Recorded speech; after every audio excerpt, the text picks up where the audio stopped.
காங்கேசன்துறை நாகப்பட்டினம் இடையிலான படகு சேவை தொடர்பில் முக்கிய அறிவிப்பு. இலங்கையில் பிறப்பு வீதம் தொடர்பில் வெளியான அதிர்ச்சி தகவல். 2025 சுற்றுலாத்துறையில் எதிர்பார்க்கப்படும் பாரிய மைக்கேல். வைத்தியர் சத்தியமூர்த்தி தொடர்பில் அர்ஜுனாவின் கருத்து. நீதிமன்றம் பிறப்பித்த உத்தரவு. அரசாங்கம் 3 வேளை உணவை உறுதி செய்தாலே போதுமானது. நாமல் தெரிவிப்பு.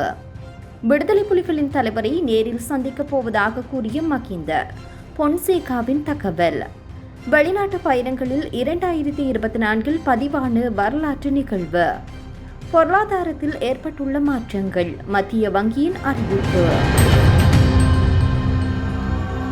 காங்கேசன்துறைக்கும் நாகப்பட்டினத்திற்கும் இடையிலான பயணிகள் கப்பல் சேவை இன்றைய தினம் இடம்பெறாது என அறிவிக்கப்பட்டுள்ளது. மேலும் எதிர்வரும் 6ஆம் தேதி மீண்டும் இந்த கப்பல் சேவை ஆரம்பிக்கப்படும் எனவும் அறிவிக்கப்பட்டுள்ளது. குறித்து கப்பல் நிறுவனத்தின் அதிகாரி ஒருவரை மேற்கோள் காட்டி இந்த அறிவிப்பு வெளியிடப்பட்டுள்ளது. காலநிலை சீரின்மை காரணமாக காங்கேசன்துறை நாகப்பட்டினம் இடையிலான கப்பல் சேவையானது இடைநிறுத்தப்பட்டிருந்தது. இந்த நிலையில் மீண்டும் இன்றைய தினம் பயணிகள் கப்பல் சேவை இடம்பெறும் என அறிவிக்கப்பட்டிருந்தது. இருப்பினும் காலநிலை சீரின்மை காரணமாக இன்றைய தினம் கப்பல் சேவை இடம்பெறாது என்றும் எதிர்வரும் ஜனவரி 6ஆம் தேதியே பயணிகள் கப்பல் சேவை மீள ஆரம்பிக்கப்படும் என்றும் தற்போது அறிவிக்கப்பட்டுள்ளது. இலங்கையில் அண்மை காலமாக வருடாந்த பிறப்பு வீதம் கடுமையாக வீழ்ச்சியடைந்திருப்பதாக புள்ளி விவரங்கள் தெரிவிக்கின்றன. இந்த அதிர்ச்சிகரமான தகவலை குழந்தை நல மருத்துவ ஆலோசகர் வைத்தியர் தீபால் பெரேரா தெரிவித்துள்ளார்.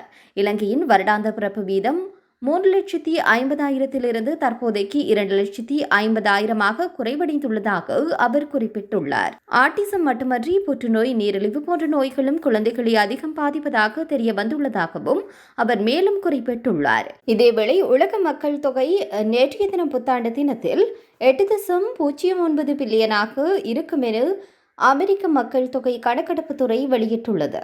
மேலும் 2025 ஜனவரி மாதம் முதல் ஒவ்வொரு நொடிக்கும் சராசரியாக 4.2 குழந்தைகள் பிறக்கும் என்றும் 2 பேர் இறப்பார்கள் என்றும் அந்த அறிக்கை கூறுகின்றது. 2025ஆம் ஆண்டில் 25 லட்சம் வெளிநாட்டு சுற்றுலா பயணிகளை இலங்கைக்கு வரவழைக்க திட்டமிடப்பட்டுள்ளதாக சுற்றுலாத்துறை பிரதி அமைச்சர் ருவன் ரணசிங்க தெரிவித்துள்ளார். இதன்படி இந்த வருடம் சுற்றுலாத்துறையின் மூலம் 5 பில்லியன் அமெரிக்க டாலர் வருமானம் கிடைக்கும் என எதிர்பார்க்கப்படுவதாகவும் அமைச்சர் குறிப்பிட்டுள்ளார். நமது நாட்டில் நிலவும் பொருளாதார திவால் நிலையிலிருந்து விடுபட சுற்றுலாத்துறையை மேம்படுத்த வேண்டும் என்று அவர் வலியுறுத்தியுள்ளார். மேலும் வெளிநாட்டு சுற்றுலா பயணிகளை விமானம் மூலம் கூட கொண்டு செல்வது, சுற்றுலாத்துறை மூலம் கிடைக்கும் அந்நிய செலவாணியிலிருந்து வாகனங்களை இறக்குமதி செய்வது, நாட்டின் கடனை செலுத்துவது போன்றவற்றின் மூலம் நாட்டை பொருளாதார திவால் நிலையிலிருந்து காப்பாற்ற முடியும் எனவும் பிரதி அமைச்சர் சுட்டிக்காட்டியுள்ளார்.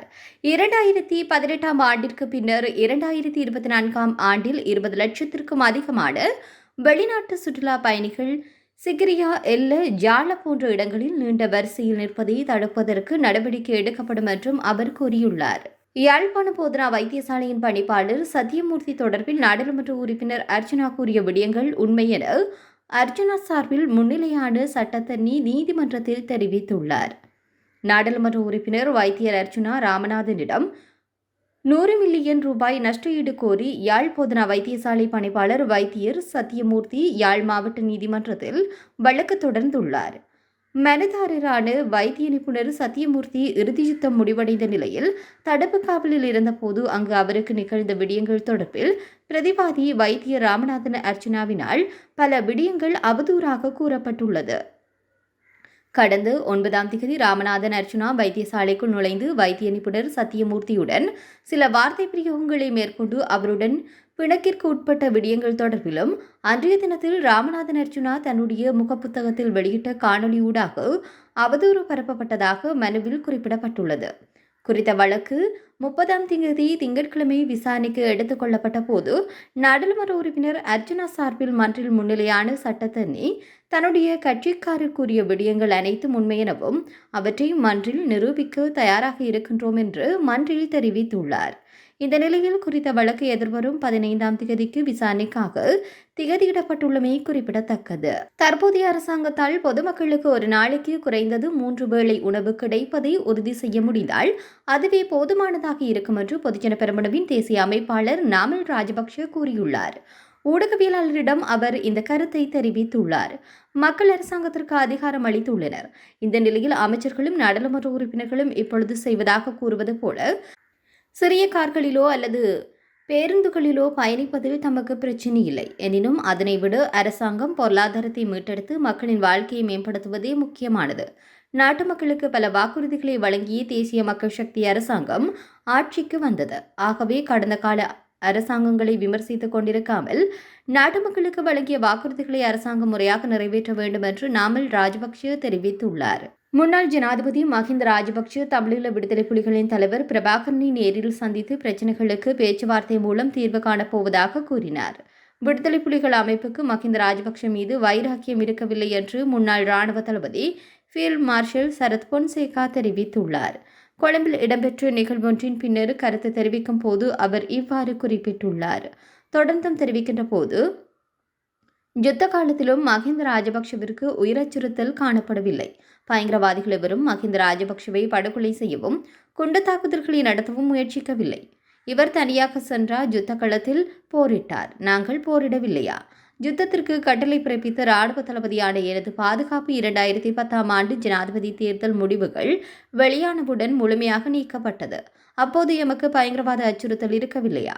என்னை வெலிக்கடை சிறைச்சாலையில் அடைத்தபோது அங்கும் விடுதலை புலிகள் அமைப்பினர் இருந்தனர். பயங்கரவாதிகளுடன் இருந்த எனக்கு சிறைச்சாலையில் மேலதிக பாதுகாப்பு வழங்கப்பட்டதா? சிறைச்சாலையில் இருந்து நீதிமன்றத்திற்கு கொண்டு செல்லப்பட்ட போது என்னை படுகொலை செய்வதற்கு தற்கொலை குண்டுதாரியை அழைத்து வந்து மொரிஸ் என்ற பயங்கரவாதி என் அருகில் அமர்ந்திருந்தார். மஹிந்த ராஜபக்ஷவின் மீது பயங்கரவாதிகள் ஒருபோதும் தாக்குதல் நடத்த மாட்டார்கள். 2005 ஆண்டு தேர்தல் விஞ்ஞாபனத்தில் மஹிந்த ராஜபக்ஷ பிரபாகரனை சந்தித்து பேச்சுவார்த்தை ஊடாக பிரச்சினைக்கு தீர்வு காண்பேன் என்று குறிப்பிட்டிருந்தார். யுத்தத்தை அனுமதிக்கப் போவதில்லை, யுத்தம் தீர்வல்ல என்று மஹிந்த சிந்தனையில் குறிப்பிடப்பட்டுள்ளது. விடுதலை புலிகள் அமைப்பிற்கு மஹிந்த ராஜபக்ஷ மீது வைராக்கியம் இருக்கவில்லை.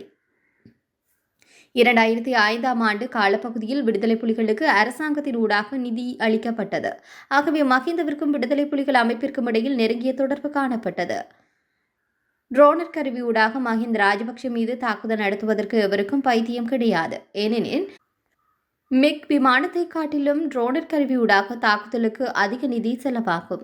நாட்டை வங்குரோத்து நிலைக்கு தள்ளிய பிரபுக்கள் பட்டியலில் மஹிந்த ராஜபக்ஷ முன்னிலையில் உள்ளார். ஆகவே அவருக்கு 30 போலீசார் பாதுகாப்பு வழங்குவது போதுமானதாக அமையும் என குறிப்பிட்டுள்ளார். இலங்கை வரலாற்றில் அதிகளவானோர் தொழில் நிமித்தம் வெளிநாடுகளுக்கு சென்ற ஆண்டாக 2024 ஆண்டு பதிவாகியுள்ளது. இலங்கை வெளிநாட்டு வேலைவாய்ப்பு பணியகம் இதனை தெரிவித்துள்ளது. இதன்படி கடந்த ஆண்டில் தொழில் நிமித்தம் 3,12,836 பேர் வெளிநாடு சென்றுள்ளதாக கூறப்படுகின்றது. அதில் 1,85,162 ஆண் தொழிலாளர்களும் 1,27,674 பெண் தொழிலாளர்களும் தொழில் நிமித்தம் வெளிநாடு சென்றுள்ளதாக அந்த பணியகம் தெரிவித்துள்ளது. இதேவேளை கடந்த 6 வருடங்களில் 13 லட்சம் இலங்கையர்கள் தொழில் நிமித்தம் வெளிநாடு சென்றுள்ளதாக குறிப்பிடப்பட்டுள்ளது. அதிக எண்ணிக்கையிலான இலங்கை தொழிலாளர்கள் குவைத்துக்கும் 51,550 பேர் ஐக்கிய அரபு எமிரேட்ஸுக்கும் சென்றுள்ளதாக தெரிவிக்கப்பட்டுள்ளது. மேலும் இதற்கு முன்னர் 2022 ஆண்டு அதிகளவானோர் தொழிலுக்காக வெளிநாடுகளுக்கு சென்றுள்ளதாகவும் தெரிவிக்கப்பட்டுள்ளது. 2024 ஆண்டு நவம்பர் மாத இறுதியில் இலங்கையின் உத்தியோகபூர்வ கையிருப்பு அதிகரித்து 6,462 மில்லியன் அமெரிக்க டாலர்களாக பதிவாகியுள்ளது. இதனை மத்திய வங்கி அறிவித்துள்ளது. இதேவேளை 2025 ஆண்டின் நடுப்பகுதியில் பணவீக்கம் 4 முதல் 5% வரை குறைவாக பதிவாகும் என்று மத்திய வங்கியின் ஆளுநர் கலாநிதி நந்தலால் வீரசிங்க தெரிவித்துள்ளார். இலங்கையின் பொருளாதாரம் ஸ்திரமாகி சரியான திசையில் நகர்ந்து கொண்டிருக்கும் போது பொருளாதார குறிகாட்டிகள் சிறந்த முன்னேற்றத்தை வெளிப்படுத்தி வருவதாக தெரிவிக்கப்படுகின்றது. இதன்படி இலங்கையின் வெளிநாட்டு கையிருப்பு நவம்பர் 2024 ஆண்டு இறுதியில் 6,462 மில்லியன் அமெரிக்க டாலர்களாக அதிகரித்திருந்தது. 2024 டிசம்பர் 27 அனைத்து பங்கு விலைக்கு குறியீடு 4.89% அதிகரித்து 15,535.6 புள்ளிகளுக்கு சென்று புதிய நேர சாதனையை உருவாக்கியுள்ளதாக கூறப்படுகின்றது. இதற்கிடையில் உணவு அல்லாத பிரிவில் 3.1% பணமாட்டம் பதிவாகியுள்ளது. 2024 ஆண்டு டிசம்பர் 27 வரை இலங்கை ரூபாவின் பெறுமதி அமெரிக்க டாலருக்கு எதிராக 10.1% அதிகரித்துள்ளது. மேலும்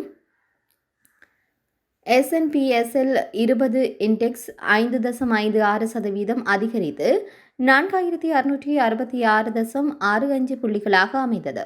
கடந்த வாரத்தின் குறியீட்டு மதிப்புகளுடன் ஒப்பிடுகின்ற போது 2024 ஜனவரி முதல் அக்டோபர் மாதத்திற்கும் ஒட்டுமொத்த வரவு செலவு திட்ட பற்றாக்குறை 1060.7 பில்லியன்களாகவும் 2023 ஆண்டின் இதே கால பகுதியில் 1547.0 பில்லியனாகவும் பதிவாகியுள்ளது.